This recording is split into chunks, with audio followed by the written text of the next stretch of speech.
Las dimensiones que logra alcanzar esta cápsula obviamente distintas entre las distintas especies bacterianas. Hay especies bacterianas muy típicas de desarrollar esta tremenda cápsula. Por ejemplo, de aquí es un típico capsulado.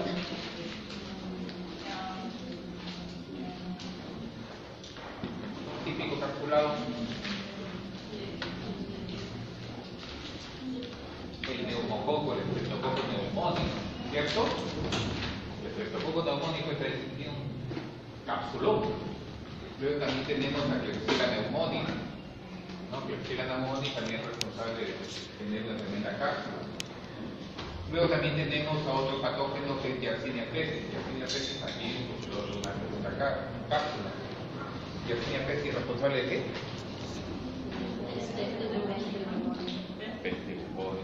¿No? Ahora, aquí me es necesario hacer una precisión.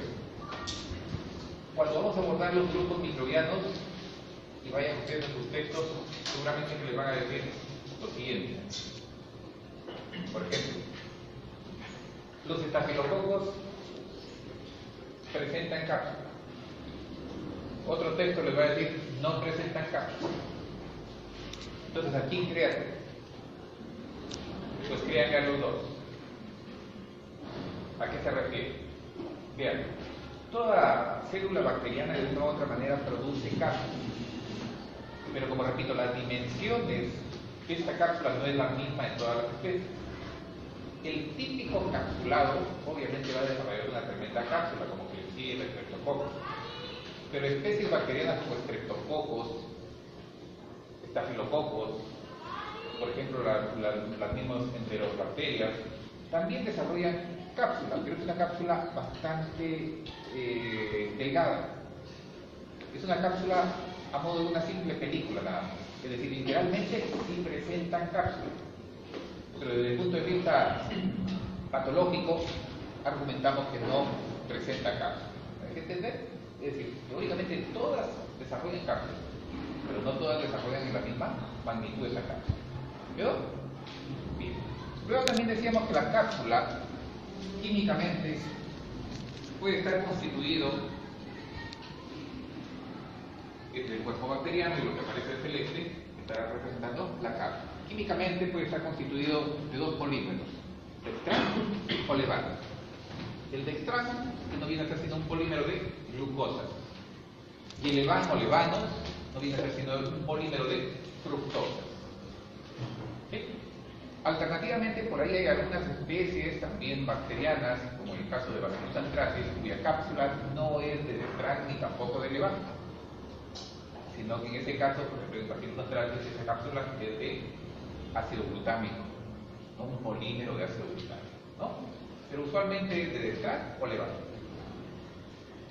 Y nos quedamos en definir qué función cumple esa cápsula. La cápsula, distintas funciones. La primera función, adhesivo. ¿Correcto? Segunda función, todo microorganismo capsulado es resistente de forma natural al proceso de fagocitosis. Los macrófagos fagocitan a bacterias.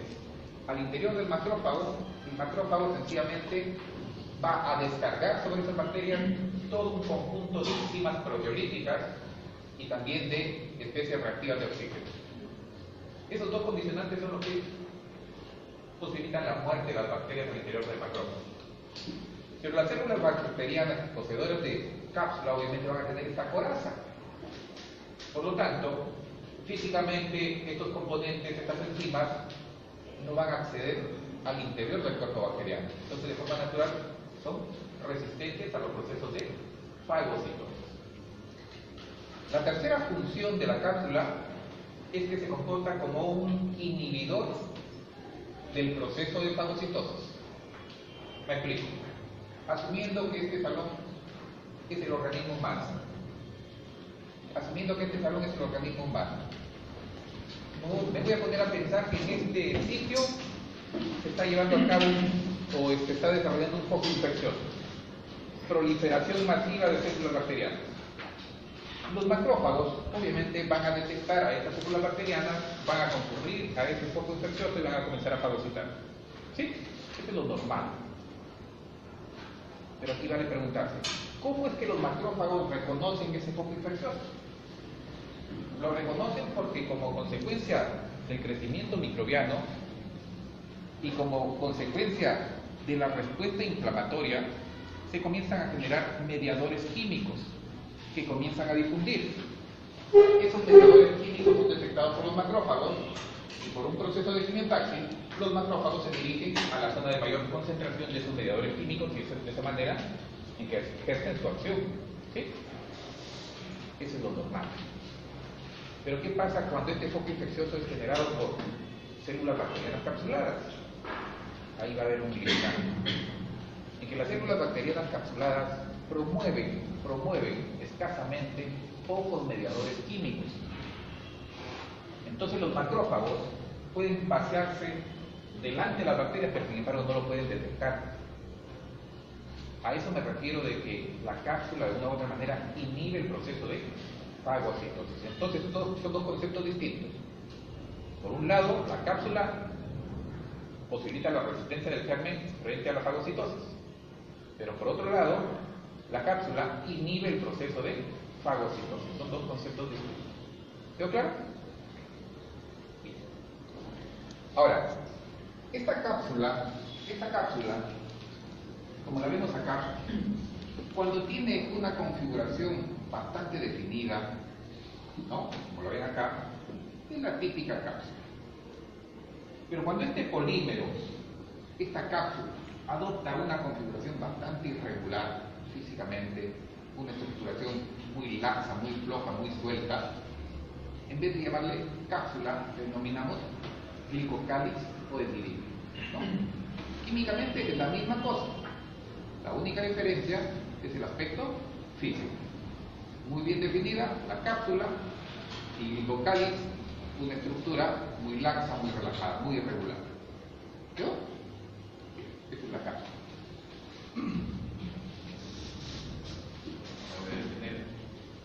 Bien. Y ahora entro al tercer grupo o al tercer tipo de estructura, que son las estructuras de diferenciación. Dentro de esas estructuras de diferenciación hay solamente uno: la formación de la espora o endosporio. ¿Qué era una espora?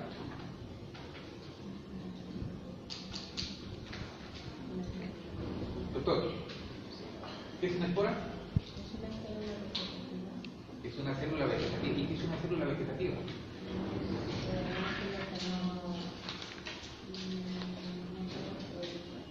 ¿Ah? Es una célula compuesta que es altamente resistente al calor. Al calor nada más. Es un estadio de protección ante el medio. La espora es una estructura de resistencia frente a condiciones medioambientales adversas. Medioambientales, por ejemplo, temperatura, pH, polaridad, nutrientes, qué sé yo. ¿No?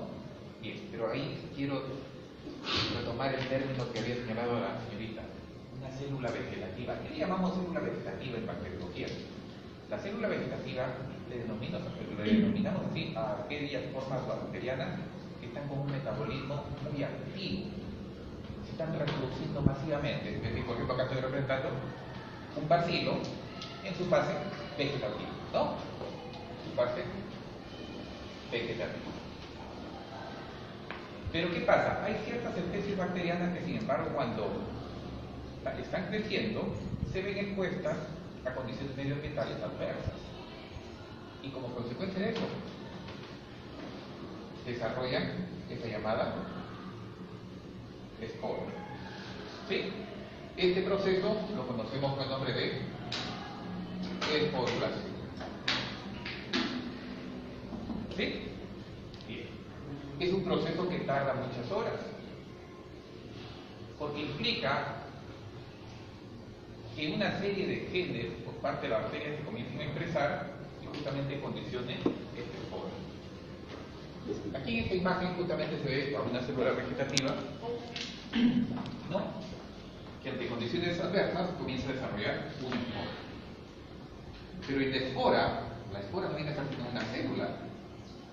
En esta estructura quedan cobijados todas las estructuras moleculares mínimas para que la célula aún mantenga su viabilidad, no muere, ¿no? El resto del cuerpo bacteriano se va a destruir, se va a perder, pero la espora alberga, por ejemplo, el ácido nucleico, alberga, por ejemplo, una serie de proteínas y enzimas necesarias para la viabilidad de la célula. ¿Se entiende? Es un estado, como dirían por ahí, de reposo, un estado de latencia, donde el metabolismo prácticamente es nulo. ¿Entendió? Bien. ¿Qué géneros bacterianos usualmente los desarrollan estas esporas? Hay dos principales grupos bacterianos, ¿no? Los del género Clostridium y los del género Bacillus. ¿No? Estos son los dos géneros bacterianos que usualmente generan esporas. Ahora, si esta espora nuevamente en el curso del tiempo cae en condiciones medioambientales favorables, nuevamente vuelve a su fase vegetativa. Y a este proceso de transformación de espora a la fase vegetativa nosotros lo conocemos con el nombre de germinación. ¿Entendió? También es un proceso que tarda varias horas. Queda de mi parte tal vez señalar algunas características de esa espora. A ver, en primer lugar, la espora es una estructura de la misma célula prácticamente completamente deshidratada. Las tensiones de agua son prácticamente nulas. Característica 1. Característica 2. Si asumo de que una célula se deshidrata, eso implica pensar de que, consecuencia de esa pérdida de agua, es muy probable que muchas macromoléculas, biomoléculas, se puedan alterar, ¿cierto? Por ejemplo, los ácidos nucleicos quizás se puedan fragmentar. ¿Sí? Bien.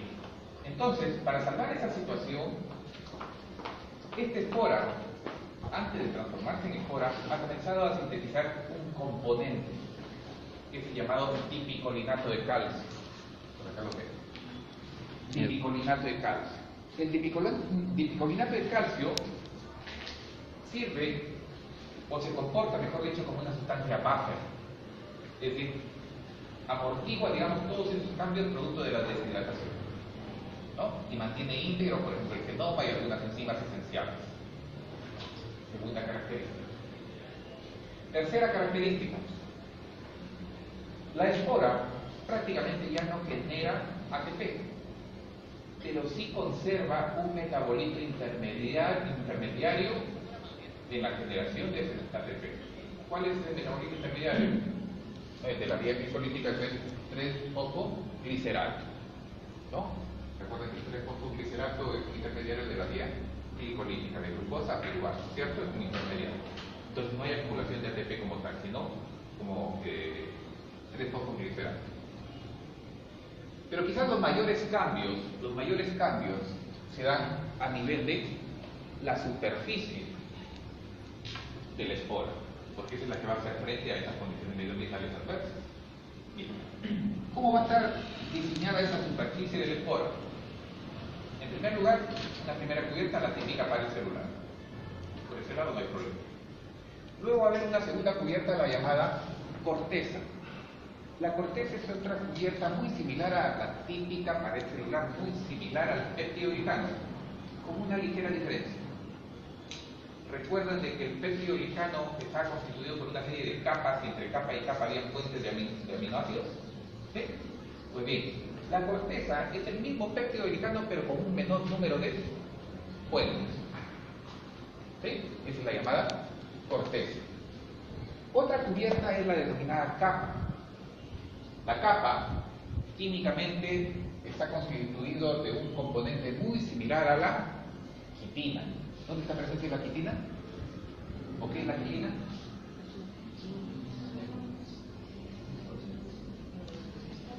¿Qué es la quitina?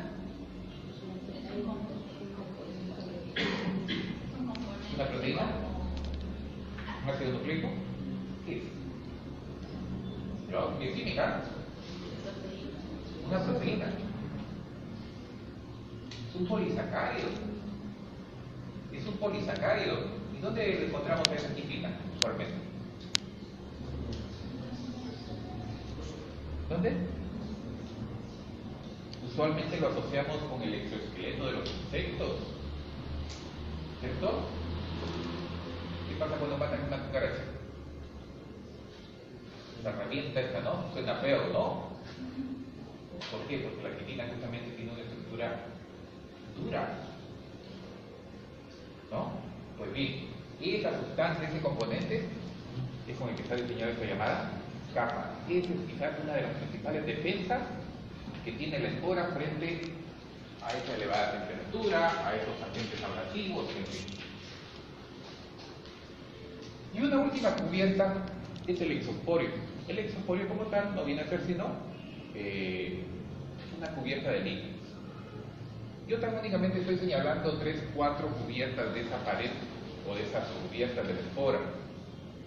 Pero sin embargo hay textos de microbiología donde nos señalan 10, 12 cubiertas diferentes, pero estas son las principales. ¿Ya? Todo esto hace condicionar que esa célula obviamente se mantenga viable. ¿Cuántas células estoy representando acá? ¿Cuántas? ¿Cuántas? Una. ¿Y esta una está generando cuántas esporas? Una. ¿Esta espora cuando entra en condiciones favorables genera cuántas células? Una. Que quede claro entonces. En bacteriología el término espora está únicamente en una estructura de resistencia, pero no de propagación o de reproducción. Sigue siendo la misma célula. No es que una célula esté generando a 2 células o a 2 esporas. No. El término de espora, cuando veamos hongos, ahí va a tener sí otra acepción, ¿no? Ahí sí tiene una connotación de tipo reproductiva para la propagación de los hongos. Pero desde el punto de vista bacteriológico, la espora está únicamente en una estructura de resistencia. ¿Qué tal, muchachos? ¿Fácil? Bien.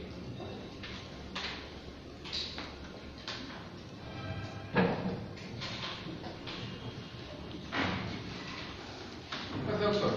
Frío. ¿Mucho frío?